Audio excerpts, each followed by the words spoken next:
Hi, I'm Lily Peterson. And I'm Paul Wilson. Welcome to Beyond Benefits with Benefits Pro. For this episode, we're talking to Melissa Burkhart, founder and president of Futuro Solido USA, a company that provides communication solutions for the multilingual workforce, specializing in employee benefits education and translation services to bridge language and cultural barriers for Spanish speaking employees and the companies that hire them. They offer a range of services, including engaging benefits education videos, in person and virtual open enrollment support, on site interpretation, and consulting to help employers design effective benefits communication plans and empower immigrant employees. But before we jump in there, as always, first let's just catch up for a few minutes. How you doing, Lily? Good, good. I feel like nothing's really that new over here for me. How are you? Yeah, kind of the same thing. It's been a very busy, crazy stretch, and yet when I try to think of what I've been doing, I'm hard pressed to actually come up with details. Yeah, I agree. Well, one thing that I've been thinking about, though, given our conversation with Melissa, which we'll jump into here shortly, is just the idea of language. You and I spend the better portion of our days thinking about language and working with language, writing, editing, proofreading. And then, as we've talked about a lot, we're both big readers. So it dominates our lives in so many ways. But when we were talking to Melissa, it got me thinking too about just the nuances of translation. And, it's an area that I think about a lot on the literary side of things because I do read a lot of books from around the world, but sadly, I'm the stereotypical American who is monolingual. I only speak and read English. And so I'm just so thankful for the work that translators do in every space, but in particular, like in the literary space, just thinking of all these works that I get exposed to that otherwise I would never be able to read. Yeah, I agree. I definitely think it exposes you to more culture, more experiences, all of that. I feel like, well, my grandma, my abuela lives in Puerto Rico. My dad's from there. And it is funny when she can speak English. So I'll talk to her. And if I'm talking to her, one of her friends, I have to look back at her to have it translate to me. Mm, And I do think it's funny because kind of what you were saying, like you're, experiencing all these different words and translations and all that. And it doesn't always go the way it's planned. No, it doesn't. And Melissa, we've talked about that quite a bit. And I think, she touches on it briefly in the interview, but I would also encourage anybody who runs into her at a show to just ask her for some off the record stories about some of the translations gone wrong because she has some hilarious, but maybe not podcast appropriate stories that crack me up. You mentioned your abuela. Like, how much Spanish do you speak? Did you take any classes in high school or college? Because I took a ill-fated couple of years of French back in high school, and that did not go well for many reasons, mostly on my end. And then these days, I'm doing the whole Duolingo Spanish thing, and I've been doing it for coming up on a year and a half. All that said, I've learned a lot, but I would never claim to be even remotely approaching any kind of Spanish capabilities that would work in real life. I love doing it. It's fun. And I figure anything I pick up is a bonus, but I don't think that it will ever lead me to be fluent. But how about you? Where do you stand with languages? Yeah, no, I agree with that. I took Spanish up until junior year of high school.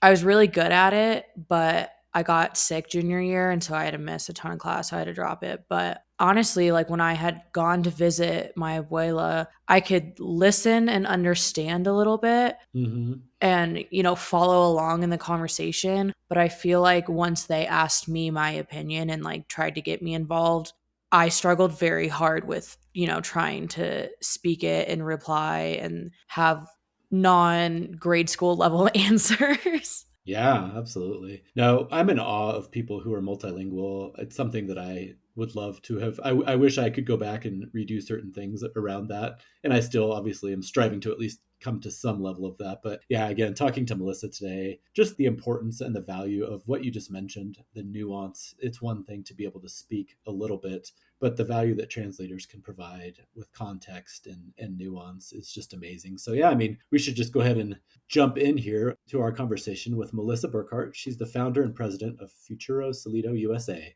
And during this chat, we discuss her work in the benefits translation space, and we talk about why it matters now more than ever. And, she also offers a lot of great tips and ideas about benefits communication in general, which I know is top of mind for many of our listeners as we head into open enrollment season. And we also, as always, talk about lots of other things. We discuss her new partnership with NABIP and her work with the Coalition for Inclusion in Benefits and Insurance. And yes, as always, plenty of rabbit trails, including some liberal arts bonding, some Netflix recommendations, and a rant about the vastly underrated food scene here in Denver. So enjoy, everybody.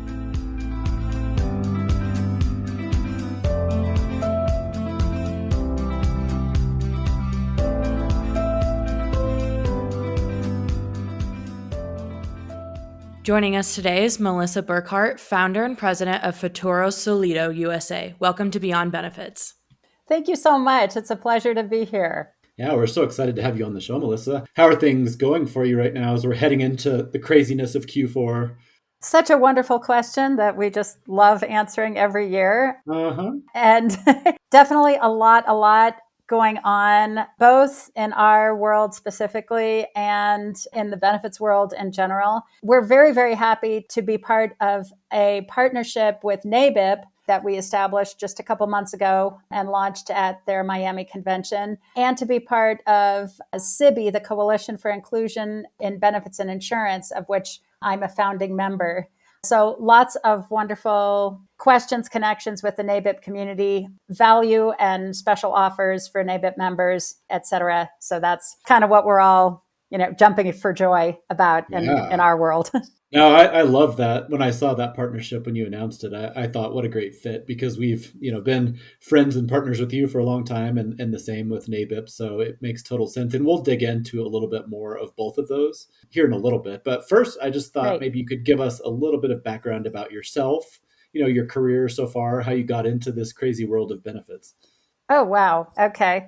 So way back in the day, I actually started out as a teacher. I taught middle school, which people either love or hate middle school students, kids from 11 to 13, 14 years old. I often compared them to grammar and anchovies. So those are three things that people either love passionately or loathe with equal passion. So middle schoolers, grammar, and anchovies. And I actually happen to love all of them. So I started my working life in my 20s as a middle school teacher and got shanghaied into teaching Spanish, even though I had no credentials at the time. I spoke Spanish, spoke it pretty fluently, pretty professionally. And so I was asked, even though my degree was in English literature and I was supposed to be a language arts teacher, was also asked to teach Spanish. And so when I wanted to transition into being more self-employed, had my first child, I offered, well, hey, we can, I'm a Spanish teacher and I can offer, support putting things between one language and another, helping people become conversant in Spanish, etc. So needless to say, becoming a business owner was more complicated than I had envisaged. But my husband's first language is Spanish. He's from Colombia in South America. And he had a lot of insight, had a lot of thoughts as to what we could offer that would be of value and that would really impact, the Spanish speakers involved. And so when we started looking at translating material or putting written material between English and Spanish and getting some requests sort of from the HR realm, HR world, he very quickly identified the fact that putting a message that was designed for English speakers, that was intended to impact and resonate with English speakers, was not going to have that same impact on Spanish speakers. Even if it was well translated, even if it was perfect, it was exactly correct, every little accent was in the right place, et cetera, that message was not necessarily going to have the results or have the impact or have the response with an entirely different audience. Now, this should not come as a great surprise. We learn all the time that you want to tailor your message to the audience. You want to understand what the person that you're speaking with or communicating with or selling to or training, what their priorities are, where they're coming from. Somehow in the translation world or in the benefits communication world, this takes some explaining. What? Right. We can't just put our benefits booklet into another language and interpret back and forth exactly what our presenter in English is saying, and then have wonderful participation and great plan utilization and people jumping for joy about the wonderful total compensation package that they're being offered. And it doesn't always work that way. And, Right. we find our broker clients kind of scratching their heads about this. But then, when we walk them through it, it starts to make sense when they see that we actually can move the dial. Yeah. And I want to get a little bit more into the nitty gritty of that in a minute. Yeah. So as Paul just mentioned, we're heading into Q4. And as you just mentioned, hitting that communication style, making sure everyone understands and gets into that nitty gritty. How does open enrollment season kind of look for you right now and in your world? So, excellent question. It looks as chaotic and panic stricken as always. Generally, what we do first is really gear up our written translation processes and teams and make sure that we have the staff. We always ramp up staff wise for fourth quarter and try to look at the previous year and look at what had an impact and where did we get good feedback where we could help and try to do more of that. And so this year we've gotten a lot of feedback from broker clients that we find that brokers very often are looking for effective, impactful solutions for smaller groups. Everybody can offer, wonderfully elaborate and technical and impactful solutions. And often we hear that there's a group size minimum for those solutions. And, we can do great things for you if you have groups that are 500 lives or more. And we wanted to respond to those smaller group folks out there that really try to serve smaller groups with excellence and provide real value. So we've tried to scale down some of our solutions to make them affordable and accessible. And we've done that with our benefits explainer videos, our benefits light bulb videos. We have a very, very affordable way to access those this year. Yeah, it's so interesting how that has been a trend across a lot of the benefits world. Is we have all these great solutions out there, but how do you get them down to smaller groups where they can actually afford it? Yeah. Well, I want to talk more about benefits communication broadly here in a minute, but first I wanted to talk specifically about one of the things that employers and, the US in general struggles with is just the impacts of navigating the healthcare system, how hard that is on people, and this is even worse and harder for many in the Hispanic community for various reasons. I saw a couple of stats recently that Hispanic people generally have worse healthcare outcomes than other adults. About half say they have less access to quality medical care where they live. And then, when it comes to navigating the healthcare system, 44% say that more communication problems from language or cultural differences is a major reason why Hispanic people have generally worse health outcomes than other adults in the US. So all that is a long-winded way of just saying, there's a very real need for what you do. Can you elaborate on the importance of translation when it comes to these benefits? Why does it matter to employers and to the benefits advisors out there who are listening to us? So those are excellent, excellent points. I'd love to know the source for those stats, Paul, because I want to put them on our website. But yeah, we can put it in the show notes and I will send it to you here in a second. I okay. don't have it right in front of me, but yeah, I'll definitely share that. No, I appreciate that. And I think to your point, Spanish speakers and speakers of any other language, honestly, not just Spanish, we translate into just about any language. We have more of a depth of service in Spanish, there's more expertise there. But yes, those statistics, while they're dramatic, don't surprise me and really do underscore the need for understanding that is equitable for any user, that for any person who is paying for their benefits. And the vast majority of employees out there are paying something or contributing to their premiums. And if that's part of their total compensation, well, then they're paying with their labor and with their employment. And that they are investing in a plan. And if they're investing in something that they're not able to, for whatever reason, utilize or navigate or get the value from, I'm sure there are compliance questions around when that arises that simply aren't addressed by OpenAI translation or by taking an overworked supervisor who can manage to communicate in both languages and asking that person to walk through your very complicated and elaborate plan choices. my husband's a mechanic, so I love automotive comparisons, but it's like selling someone a car and not giving them the manual or not giving them a way to leverage the warranty on the car or not giving them, not teaching them how to drive, maybe for starters. Right. And, great. People get the value of the premium that's being paid, but the consumer is not getting the value of what they're paying for. And so I would say for English speakers, none of us need to be reminded that plenty of English speakers out there struggle to understand how to access their healthcare and how to understand their health insurance. My daughter's a PhD candidate, so her English is pretty good.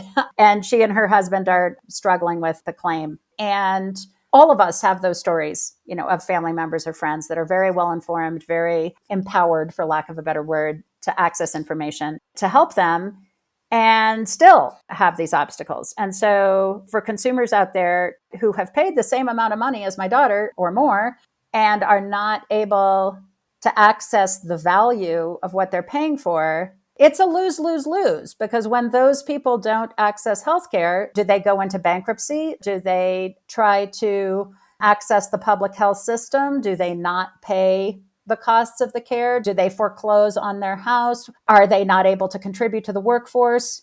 All of our society is losing revenue or spending resources when that happens that come back and impact everybody.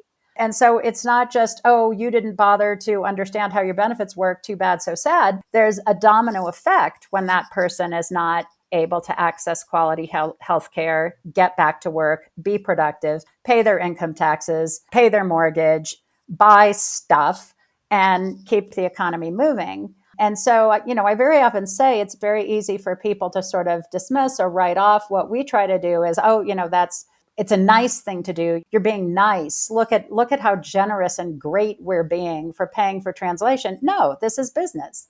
This is an economic decision. This is you're selling a product.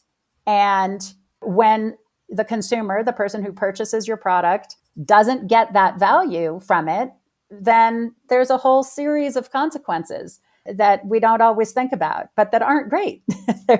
they're not positive consequences. I really like the point you made because there is obviously an ethical and moral side to it. But at the end of the day, a lot of these employers and obviously the advisors they work with, they still want to know the ROI. And I think you just spelled it out. Of course. Very clearly that, you can do the right thing and still do the right thing for the business as well. Yeah. And rightly so. They should want to know the ROI. They should. They're in business to make a profit. That's why all businesses are in business is to make a profit. And it's not just the employee that becomes, perhaps less productive. The employer as well. The employer has invested tremendous amounts, considerably more than an individual employee, in offering these benefits. And if their workforce isn't able to access them, the employer is not getting that value either. And so there's just lost opportunity at every level. So you're obviously an expert in translation, as you just, said and talked about, and specifically also an expert in benefits communication in general. You've touched on a couple of the challenges, but what are some of the biggest challenges and obstacles that employers and benefit advisors are sharing with you these days when you're having these conversations? So, great question. And I appreciate you using the word expert to describe me. I often say I know enough to be dangerous. But yes, we have seen sort of the good, the bad, and the ugly in terms of communicating and educating speakers of other languages, around benefits. Challenges that have been shared with us include really impacting employees that are not sitting at a desk and answering email. I would say email is maybe one of the biggest challenges. Some of the challenges are the ones that people, our clients, brokers, employers, advisors don't know exist. Those are the biggest challenges, are the ones that are hidden. And one that we see very frequently is relying on emailed communication and relying on solutions or tech or apps that require an employee to create an account with an email and a password. Now, for some folks, that's no problem whatsoever, whether their first language is English or anything else, particularly younger folks. But for some, it's really email is not their preferred form of communication. And so, returning to our point earlier of wanting to tailor your message to your audience, you also want to tailor your delivery method to your audience. I sometimes say that trying to reach a Spanish-speaking workforce through email is like trying to reach members of the AARP through Snapchat. Your message is not going to land. And we've conducted open enrollment meetings for groups of employees where, we say like, oh, you need to download this app and create an account. And their just eyes glaze over immediately. And the message that they receive from that is, this is not intended for you.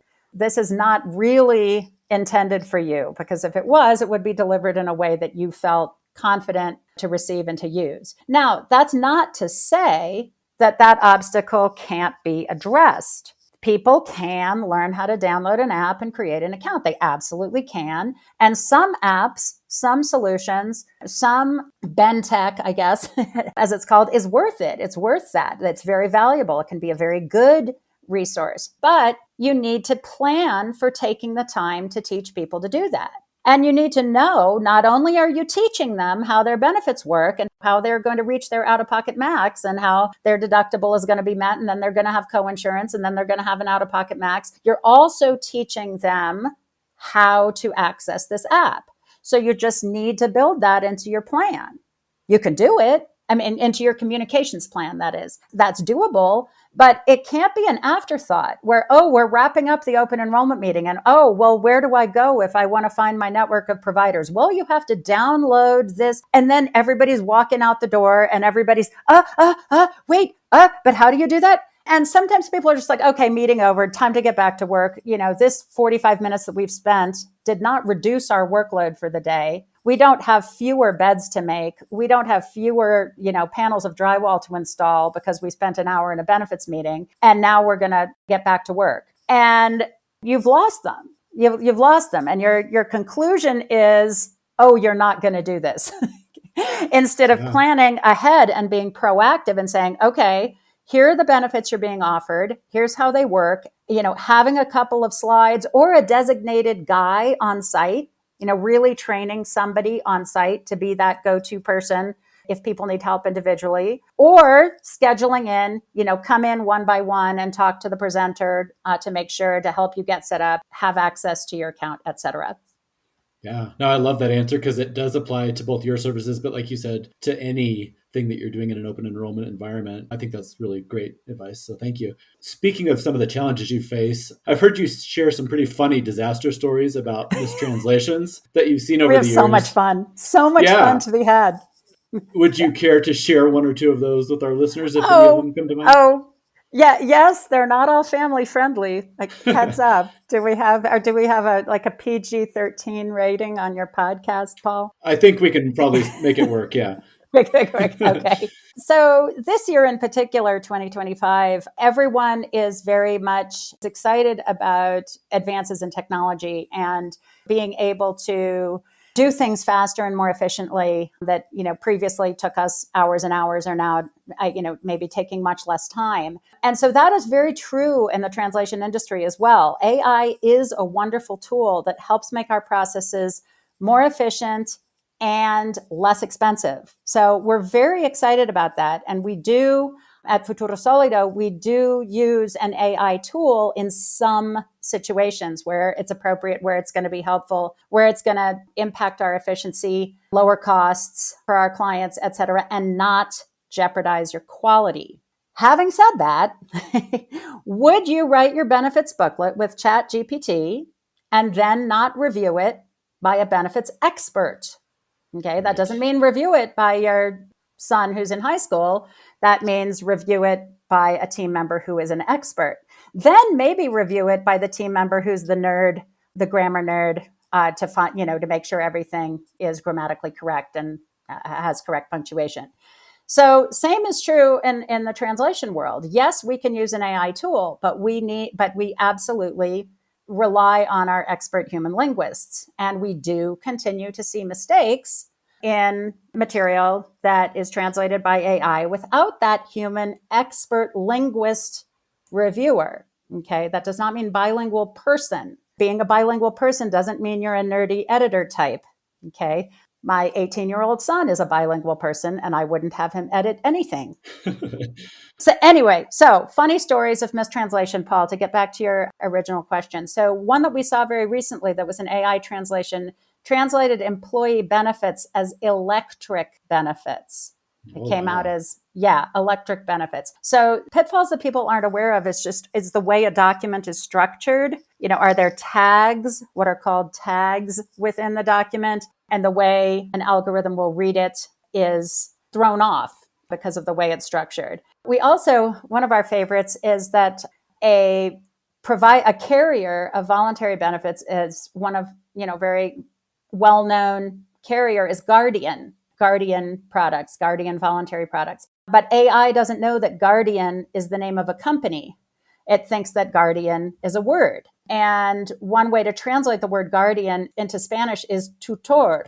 Okay, a tutor in Spanish is not only a tutor, it can also mean a legal guardian, someone who has custody of a minor. And so we had guardian voluntary accident, just that phrase out of context. It's like listing the plans. We have, Cigna Medical, we have Delta Dental, we have guardian voluntary accident. That came out into Spanish. It took our team a long time to figure out what the English original probably was.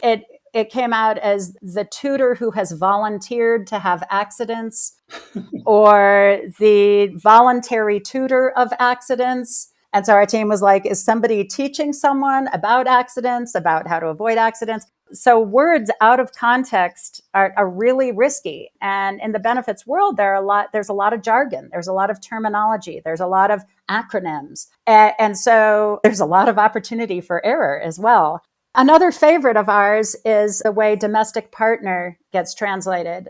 Often the way that term gets translated is concubina. And that term it's just fine in certain parts of South America. That can mean domestic partner. But in many parts of the Spanish speaking world, it means what it sounds like, which is concubine.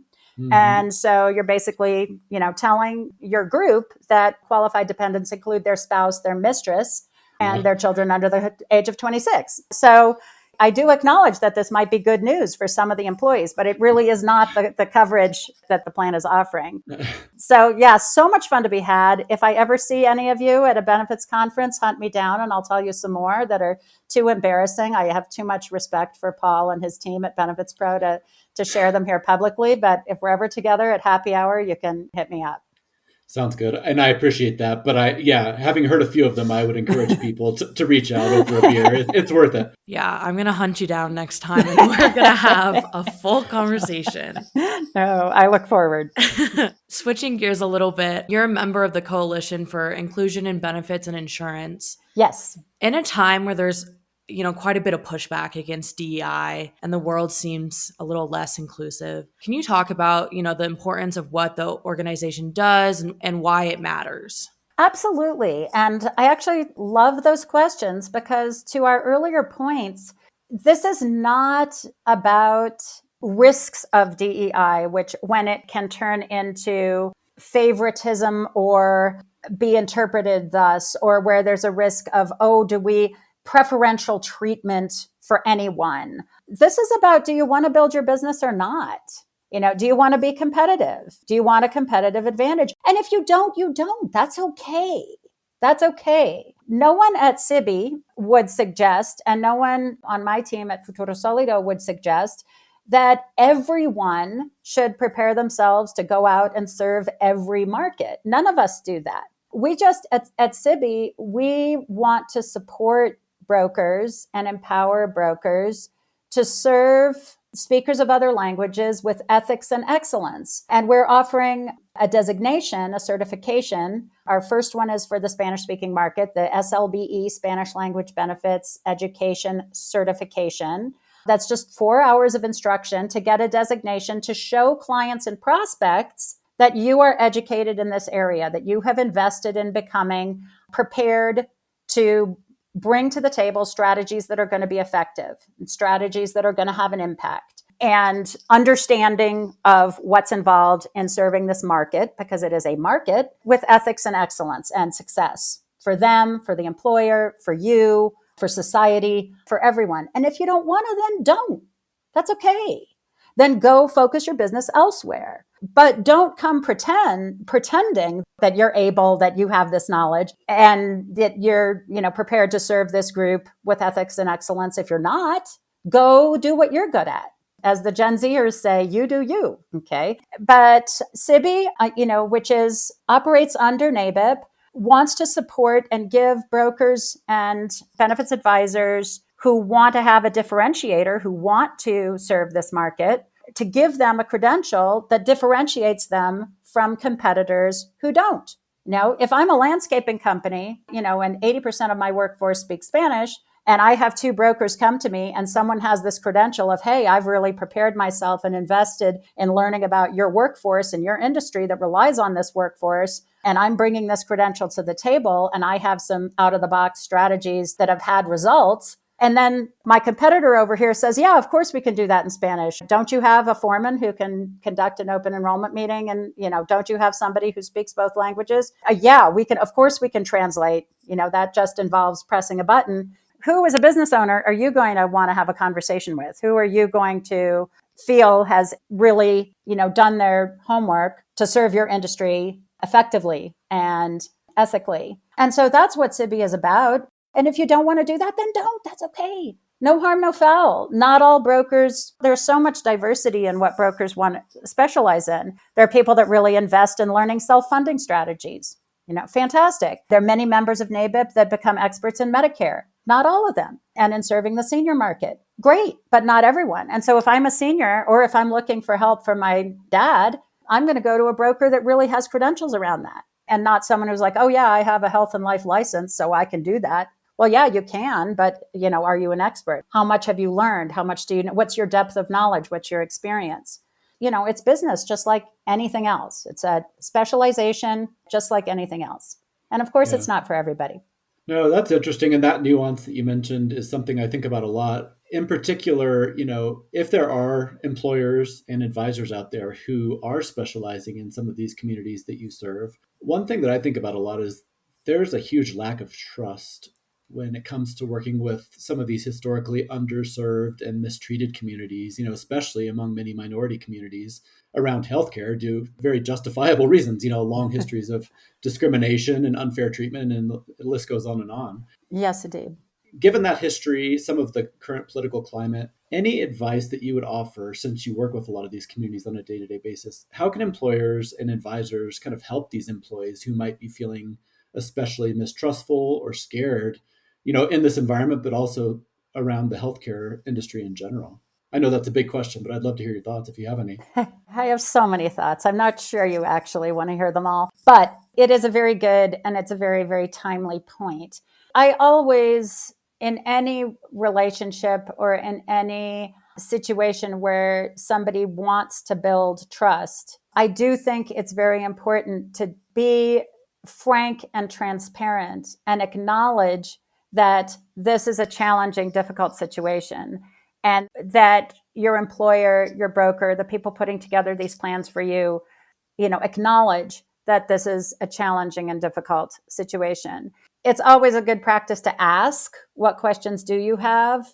And give people time to answer. We are part of so many open enrollment meetings or so many situations where, you have 45 minutes, you cruise through some slides and you say, any questions? You wait 5 seconds. Nobody has yet dared to raise their hand. And so, okay, no questions. Time to get back to work. You're punched in, you're on the clock, whatever it is. And so really allowing people time to bring questions and bringing in a human being who can establish trust. Now, sometimes that's someone internal within the organization. Sometimes that can be someone in the broker's team. It's certainly something that Futuro Solido provides. If we're going to conduct an open enrollment meeting in Spanish, we're going to have a person that is not only knowledgeable about the plans, bilingual, and has the language ability to explain stuff, but has the ability to establish rapport and trust and elicit questions and express and establish the fact that, hey, we want you to get the value of what's being offered and make an informed decision and understand what's being offered. And another huge piece is illustrating to people that they're not going to be hung out to dry once they're enrolled and they're using their plans and then they have questions or struggles throughout the year. Our impression is, and we could be wrong, we don't have statistics or surveys on this, but that one reason that people don't enroll or that speakers of other languages are reluctant to enroll is they're afraid they're going to enroll and then have nobody to answer questions or help them during the plan year, when struggles come up. And so you do want to show people that there is ongoing support of one sort or another. It is a tough one. And yes, there's a lot of high blood pressure out there. Yeah. And I wish I had better answers. No, that's a great answer. I kind of set you up with a question that's much bigger than the time we have and probably anything we could cover anyway. But what you said about having somebody who could create a connection and has maybe a similar background, I love that because several benefits advisors that I talked to, Deanna Miller and Rosario Avila, they have the background to back it up. Yes. They're very fluent. They are culturally aware. And I've talked to them and they'll talk about how even after the open enrollment meeting is over, they'll end up being in that meeting for another hour just talking about family, parties, culture. So I really love what you said. I think that's key is it can't just be this box that you check. There has to be a genuine effort and a genuine attempt to understand. So no, I think you did a great job. Absolutely. I know Rosario well. And I think that one challenge that brokers have who don't have those language and cultural expertise is they just feel at a loss. And so when I spoke earlier about people cutting corners or relying on automated translation or a bilingual foreman, et cetera, sometimes, the broker is doing the best they can. They don't know that there are other resources. They're scrambling with the resources that they're aware of. And they feel like, well, wait a second, I'm doing my best with this group and I don't have this area of knowledge and expertise, and I want to provide excellent service. And that's really why Futuro Solido exists. And that is what, CIBI, the Coalition for Inclusion in Benefits and Insurance, with NABIP is trying to support those brokers that want to provide the level of service that Rosario and her team in California are able to provide, even though they don't have the luxury of having that knowledge. We want to help them fill in that gap. For sure. I agree. And also, speaking of connection, what are some things that other employers and advisors can do to break through all of that noise and actually connect with employees in these meetings? Great question. I think it's very, very important to be very careful about the person who is presenting. It really is selecting someone who is prepared to present and make that connection. And it's not just a question of being bilingual. It's, are you a public speaker? Are you personable? Are you an educator? Are you invested in the success? Do you answer to the broker? Is this important to you? Is this part of your job description? And, when a broker just pulls off a bilingual person, out of the workforce from their group, that person is not necessarily invested in the success of the benefits plan. That's not their job description. They're a production person very often or an operations person very often. Here's another story for you. We actually were part of an open enrollment meeting where our contract was just to present the voluntary plans for some reason. I don't know if they thought it would be less expensive if we presented just voluntary rather than the entire benefits package, but they said, oh no, we're going to take care of presenting the medical plans. You guys just walk through the voluntary plans. So our rep was on site and was sitting there while bilingual foreman presented the medical plan. And the way he started his leading introduction was, this isn't required, so you really don't have to participate. That was his sales pitch. Yikes. But said in Spanish, so the broker and the employer's completely unaware. And then one of the employees asked, is everything covered? That's a dangerous question in the benefits world. Is everything covered? And he said, yeah, everything's covered. Yikes. So who's liable there? Years later, what kind of compliance? I'm not a compliance expert by any means, but that does, this is a regulated industry with a lot of very difficult and very critical compliance issues. And then you basically just told your potential customers that they don't have to buy your product. So our rep was frantically texting me, like, what should I do? What should I say? And I'm frantically texting the broker, like, hey, this is what's being said. Do you want us to run interference? What do you want us to do here? And so that's kind of a worst case scenario, and that guy might have been a great employee. I bet he was. I bet he was a killer employee. I bet he was super loyal to the company. They trusted him. He was very productive, et cetera, et cetera.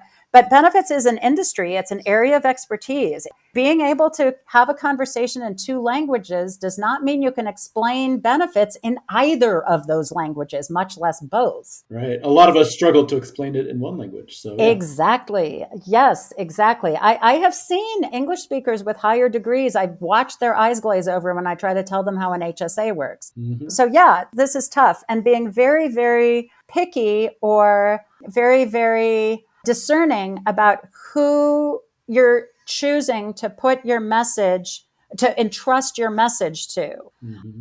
Who is going to present, what you have worked a lot. People don't realize the amount of work and energy and time and money, that happens before an open enrollment meeting. All of that effort behind the scenes before this gets presented to employees. And you have 45 minutes to an hour or whatever it is to make your case, so to speak. And who is doing that, and what's their level of preparation, and what's their mission? What does success look like for that person? If it's a bilingual employee from your group, success looks like we finished and I can go back to work. That's what success looks like, most of the time. Right. That's a great answer. Well, I want to make sure that we save a little time for the last part of our interview, which is always a little bit more about you. So just real quickly, 2 more quick questions for you. Sure. I wanted to make sure you touched on the NABIP partnership a little bit. But before we go, I just wanted to make sure that you were able to share a little bit more detail about that. And then we'll ask you one final question before we move on to the second part. Awesome. Well, much appreciated. So our partnership with NABIP is just preferred pricing.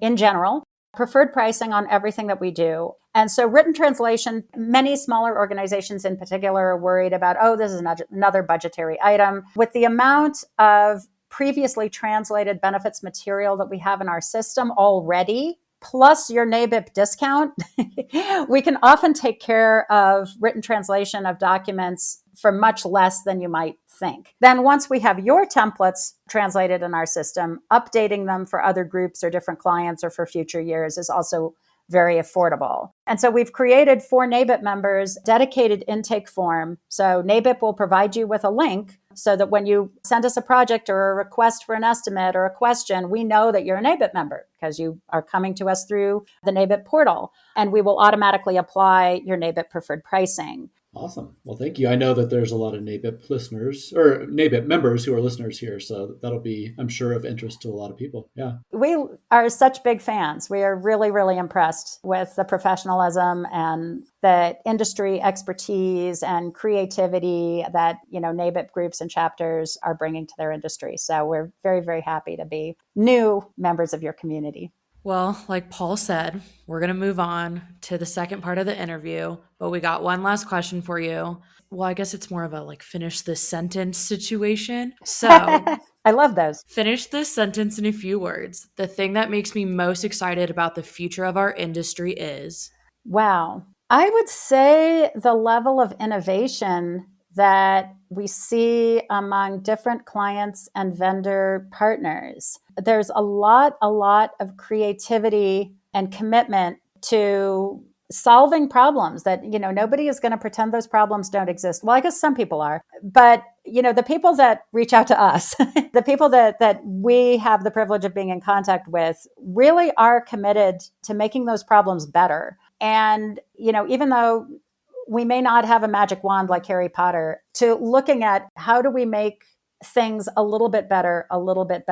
And I do think that the people who are thinking outside the box and really looking at creative solutions are going to get that competitive edge over, folks who are just kind of doing things by the book, or the old book, I should say, outdated books, and, trying to just resign themselves to double-digit increases in renewals every year. And, that's just the way it is. I feel, at least in our, and maybe we're privileged that that's the segment of the industry that's going to reach out to us, but we see a lot of energy. And we see that at NABIP. We see it at the U-Powered conference. We see it through the True Network advisors that we're also a strategic partner for, the folks that go to Benefits Pro conferences, the presentations that we hear. There's just a lot of energy and innovation and commitment and passion to doing things better and better. I'm super impressed with a lot that we see out there. I love that. That's a great answer. Okay, well, we have time for a couple more questions. Like we said, we're going to turn it a little bit towards you. Yay. I know you well enough that I think I can answer part of this question, but like, how do you relax and refresh? And I know one of the things that I think you'll say as a fellow literature fan is that you're a big reader. So if I can lead into it a little bit with that, I mean, we're always looking for good book recommendations or if movies, podcasts, anything like that. But talk a little bit about how you relax and in particular, any recommendations that you have.